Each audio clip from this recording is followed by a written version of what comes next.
بسم اللہ الرحمن الرحیم۔ تمام ناظرین اور سامعین کو حسنین خان کا خلوص بھرا سلام۔ میں ہوں حسنین خان اور آپ دیکھ رہے ہیں 14 ستارے یوٹیوب چینل۔ پیارے دوستو، حضرت عبداللہ بن مبارک رحمۃ اللہ علیہ بہت عالم فاضل ہونے کے ساتھ ساتھ آپ نہایت مخلص اور نفیس انسان بھی تھے۔ آپ جلانے کی لکڑی اپنے کندھوں پر اٹھا کر ننگے پاؤں بازار سے سودا سالف لاتے، خود روزے سے ہوتے اور ساتھیوں کو نایاب اور لذیذ کھانے کھلاتے۔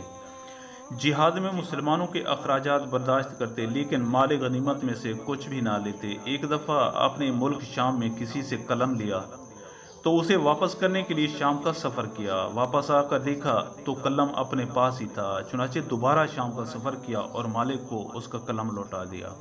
آپ رحمت اللہ علیہ کا پڑوسی ایک یہودی تھا۔ عبداللہ بن مبارک رحمت اللہ علیہ کے گھر میں کھانا پکتا تو آپ اپنے بچوں کو کھلانے سے پہلے اپنے اس یہودی پڑوسی کو کھانا کھلاتے۔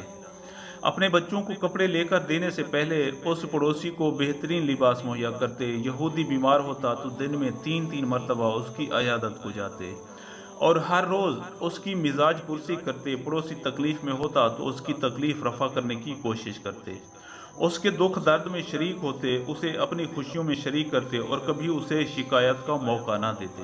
ایک مرتبہ کسی نے اس یہودی کا مکان خریدنے کی کوشش کی تو یہودی نے مکان کی قیمت اصل قیمت سے کہیں زیادہ 2000 دینار مقرر کی۔ خریدار نے تعجب سے اتنی زیادہ قیمت کا سبب پوچھا تو یہودی بولا کہ مکان کی قیمت تو 1000 دینار ہے، لیکن 1000 دینار ابن مبارک کے پڑوس میں رہنے کے ہیں۔ سچ ہے کہ اچھا پڑوسی نصیب والوں کو ہی ملتا ہے۔